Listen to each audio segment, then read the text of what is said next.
Un secret. Il est un secret que vous pratiquez parfois sans le savoir, mais que vous utilisez si peu qu'il n'y a pas grand effet dans votre existence. Il peut être mis en action par l'affirmation du décret suivant. Je m'épanouis dans la joie que procure la flamme violette. Voici une affirmation d'une simplicité extrême, mais d'une puissance hors du commun. Vous qui êtes sur le chemin de la transmutation intérieure comme extérieure, vous savez combien la flamme violette, lorsqu'elle est correctement employée, possède d'attributs capables de vous propulser dans un état de bien-être sans condition. La joie en est un. Voilà pourquoi tout énoncé d'un décret en rapport avec la flamme violette doit être effectué avec joie. Cette joie est l'indice que vous avez la certitude de l'efficacité des décrets que vous affirmez. Quand elle est absente de votre cœur, alors c'est le signe que le doute, la colère, la rancune ou la lassitude sont en vous.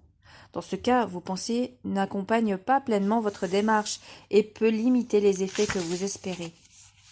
La joie est en quelque sorte le véhicule qui conduit la puissance de la flamme violette, depuis votre cerveau jusqu'au plan d'efficacité spirituelle. Ce sont ces ailes qui volent d'un trait instantané jusqu'au royaume de l'amour. Elle permet que s'accomplissent pleinement vos affirmations. Alors penserez-vous comment être en joie alors que le monde souffre? Comment la ressentir quand ma vie est une longue tristesse qui m'enserre? Vous y parviendrez en détournant votre attention de cette tristesse, c'est-à-dire en la transmutant lorsque vous énoncez le décret « Je m'épanouis dans la joie que me procure la flamme violette ». Car alors vous porterez intérêt non plus exclusivement à votre difficulté, mais à la joie que procure la flamme violette. De plus, il s'agit d'un décret que votre mental ne peut pas remettre en question, puisqu'il affirme une vérité. La flamme violette est joie. En l'utilisant, vous acceptez cette joie, ce qui vous permet de vous épanouir naturellement. Je ne vous demande pas pour autant d'ignorer ce qui ne va pas dans vos vies personnelles, ni dans votre société. Ce serait bien entendu contraire à tout ce que j'ai dit. Mais reconnaître que les choses ne sont pas pour le mieux ne signifie pas que vous devez vous laisser emporter dans le tourbillon de ces choses. Regarder un être dans la misère ne veut pas dire que vous aussi vous devez vivre dans la misère. Cela n'est pas la vraie compassion. Car si vous permettez qu'une situation très douloureuse qui concerne autrui vous fasse sombrer, comment l'aideriez-vous, lui qui a justement besoin de votre soutien?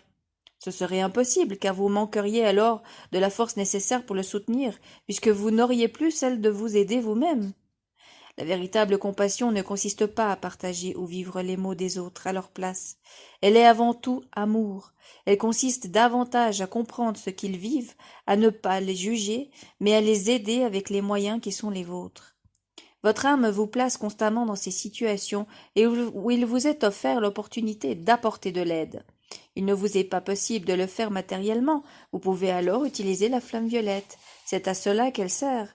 Vous pouvez être particulièrement utile en constatant ce qui est, dans un premier temps, puis en vous reliant à votre âme, qui elle aussi est joie.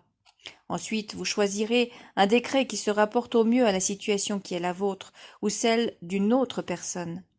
Enfin, vous la répétez régulièrement à haute voix ou intérieurement, en permettant aux ailes de la joie et de l'amour de s'envoler dans votre cœur pour atteindre Dieu. Si pour l'instant vous avez encore des difficultés à vous sentir en joie, alors utilisez le décret à votre propre intention. Répétez le plus souvent possible « Je m'épanouis dans la joie que procure la flamme violette ». Elle est vivante dans cette phrase et vous parviendrez à la ressentir totalement en vous à un moment donné. Dès lors vous posséderez cette force qui déplace des montagnes, comme le disait mon illustre frère.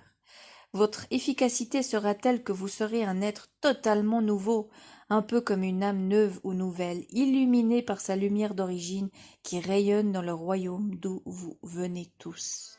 Je suis.